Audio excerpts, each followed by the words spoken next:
آج کا میرا یہ سوال میری یوٹیوب فیملی سے ہے، کیا آپ جانتے ہیں کہ جنت کے کتنے دروازے ہیں اور جنت کے دروازے کی چابی کس فرشتے کے پاس ہے؟ تو کمنٹ میں مجھے ضرور بتائیے گا۔ تو جی یہاں پہ آج میں نے یہ اپنا پیپسی کلر کا سوٹ سٹچ کر لیا ہے، اور ساتھ ہی جی اس ولاگ میں ایک بہن جو ہے آئی تھی نیٹ والا پنک کلر کا سوٹ لے کے مشورے کے لیے کہ میں اس کو کیسے سلائی کروں۔ تو پھر میں نے گھر کی صفائی کی، قرآن شریف کا جو ریک ہے اس کو صاف کیا، نماز پڑھی، اور آسمان کا سادہ سا خوبصورت منظر دکھایا، اور شوہر کا پریس کیا ہوا سوٹ، اور ساتھ ہی میں نے اورنج کا جوس بھی بنایا۔ تو آج کی اس ویڈیو میں مین جو ہمارا ٹاپک ہے، تو چلیے اس کے بارے میں بات کرتے ہیں۔ السلام علیکم and welcome back to my YouTube channel. I hope so آپ سب ٹھیک ٹھاک ہوں گے۔ آئی ایم آلسو گڈ الحمدللہ۔ کبھی کبھی نا زندگی میں ایسا سین آتا ہے جہاں آپ کہتے ہو نہ غلطی تیری نہ قصور میرا، اور اصل میں اندر سے آواز آتی ہے آخر مسئلہ کیا ہے؟ آپ نے نوٹس کیا کچھ رشتے ایسے ہوتے ہیں جو ریلیشن شپ کم اور فری ٹریل زیادہ لگتے ہیں، نہ پراپرلی ان کی شروعات ہوتی ہے اور نہ پراپرلی پیار ہوتا ہے، نہ ہی وہ پراپرلی ختم ہو پاتے ہیں، بس لوڈنگ جیسے نا کمزور وائی فائی پہ یوٹیوب چل رہا ہو نا۔ شروع میں سب کچھ بڑا کیوٹ ہوتا ہے، گڈ مارننگ، گڈ نائٹ، کھانا کھایا، پانی پیا، مس کیا، اور پھر ایک سٹیج آتی ہے جہاں ریپلائی بھی نہیں آتا،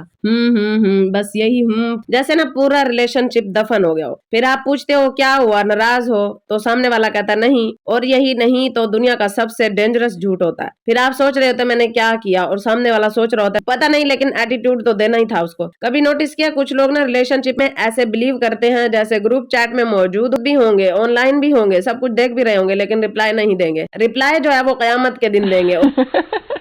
پھر آپ اپنے دوست کے پاس جاتے ہو کہ بھائی ایڈوائس دیں، لیکن دوست ایسا جو ڈینجرس فلسفر نکلتا ہے نا، کہتا ہے بھائی عورت ایک راز ہے۔ ارے بھائی مجھے راز نہیں سولو کرنا، مجھے صرف ریپلائی چاہیے تھا۔ پھر آپ سیڈ سانگ سنتے ہو اور سانگ کا ہر لفظ اپنے اوپر فٹ کر لیتے ہو۔ پھر ایک وقت آتا ہے آپ کہتے ہو بس اب مجھے موو آن کرنا ہے، اور اسی وقت نا اس کا میسج آ جاتا ہے، اور پھر وہ کہتا ہے کہ کیسے ہو، بس پھر جی آپ کا موو آن دوبارہ آئی سی یو میں چلا جاتا ہے۔ اور ہم کتنے عجیب لوگ ہیں نا، 2 دن بات نہ ہو تو کہتے ہیں بس اب ختم، لیکن سامنے والا ایک روتی ہوئی ایموجی بھیج دیتا ہے تو دل کہتا ہے نہیں بس اب یہ تو چینج ہو گیا، یہ بندہ وہ رہا ہی نہیں۔ اصل میں کچھ رشتے مکمل نہیں ہوتے، بس عادت بن جاتے ہیں۔ صبح فون چیک کرنا، ان کا انتظار کرنا، ان کا لاسٹ سین دیکھنا، اور خود کو سمجھانا مجھے کوئی فرق نہیں پڑتا، جبکہ پورا فرق پڑ رہا ہوتا ہے نا۔ اور پھر انسان ایک دن میچور ہو جاتا ہے اور کہتا ہے جو نصیب میں ہوگا نا وہی ہوگا، لیکن ساتھ میں چھپ کر پروفائل بھی چیک کر رہا ہوتا ہے نا۔ پھر آخر میں انسان یہی سمجھتا ہے کہ بعض ریلیشن شپ میں کوئی بھی ویلیو نہیں ہوتی، نہ کوئی ہیرو ہوتا ہے۔ ایک اگر گھر بچانے کے لیے ریڈی ہوتا ہے تو دوسرا کنفیوز ہوتا ہے، اگر ایک سیریس ہوتا ہے تو دوسرا یہ سوچتا رہتا ہے کہ دیکھیں گے موڈ کے ساتھ نا۔ اور پھر آخر دل یہی کہتا ہے کہ نہ غلطی اس کی تھی نہ قصور میرا تھا، بس دونوں ہی ایموشنل وائی فائی کے مریض تھے۔ اگر آپ بھی کسی ایسے کنفیوزنگ ریلیشن شپ میں موجود ہیں جہاں بات کم ہو، اوور تھنکنگ زیادہ ہو، تو پریشان نہ ہو، اور ہاں ریپلائی لیٹ کرنے والوں کے لیے اللہ تمہیں ہدایت دے تاکہ تم جلدی سے ریپلائی کرو۔ کبھی کبھی نا ایک انسان پوری جان لگا رہا ہوتا ہے نا۔ اچھا اگر مردوں میں یہ کنفیوزنگ ہوتی ہے تو یہی بات عورتوں میں بھی ہوتی ہے۔ کبھی کبھی نا ایک انسان پوری جان لگا رہا ہوتا ہے نا اپنا فیوچر بہتر بنانے میں، اور دوسرا انسان بیٹھ کے یہ سوچ رہا ہوتا ہے پتہ نہیں میرے لیے اس کے پاس ٹائم کیوں نہیں ہے۔ ایک بندہ دن رات محنت کر رہا ہے اپنی فیملی کے خواب پورے کرنے کے لیے تاکہ کل کو عزت سے گھر چلا سکے، اپنے ماں باپ کو خوش رکھ سکے، اپنے فیوچر کو سیکیور کر سکے۔ اور جی عورتیں پتہ کیا کرتی ہیں، وہ یہ سوچ رہی ہوتے ہیں کہ آن لائن بھی ہے اور نہ کوئی میسج نہ کوئی ریپلائی نہ فون کر رہا ہے۔ تو بہن کبھی کبھی نا انسان اگنور نہیں کر رہا ہوتا، بس لائف کی ٹینشن سے لڑ رہا ہوتا ہے۔ کوئی جاب کے سٹریس میں ہوتا ہے، کوئی پڑھائی کے سٹریس میں ہوتا ہے، تو کوئی فیملی کی رسپانسبلٹیز میں مصروف ہوتا ہے، اور اوپر سے ریلیشن شپ کی انکوائری شروع ہو جاتی ہے، کس سے بات کر رہے تھے، وہ بیچارہ فیوچر پلان کر رہا ہوتا ہے، اور ادھر انویسٹیگیشن چل رہی ہوتی ہے جیسے FBI نے کیس کھولا ہوا ہو، لاسٹ سین چیک کر رہی ہوتی ہے، بیوی اپنے شوہر کا سٹوری دیکھ رہی ہوتی ہے۔ سب سے فنی بات پتہ ہے کیا ہے، کبھی کبھی نا مرد خوش اس لیے ہوتے ہیں کیونکہ وہ اپنے مسئلے خود سولو کرنا چاہتے ہیں۔ ہر وقت کمپلین کرنے کی سب سے بری عادت عورتوں کی ہوتی ہے، وہ مرد جو ہے نا وہ ہر وقت کمپلین نہیں کرتے، بس کوئٹلی سٹرگل کر رہے ہوتے ہیں۔ اور اسلام بھی ہمیں یہی سکھاتا ہے کہ رزق حلال کے لیے محنت کرنا بڑی عبادت ہے۔ آج کل ہم لوگ ٹائم کو محبت سمجھتے ہیں، حالانکہ کبھی کبھی جو انسان آپ کے لیے فیوچر بنا رہا ہوتا ہے نا وہی سب سے زیادہ سنسیئر ہوتا ہے، اس کا آپ کے لیے محنت کرنا سب سے بڑی لو لائف ہوتی ہے۔ وہ شاید روز آپ کو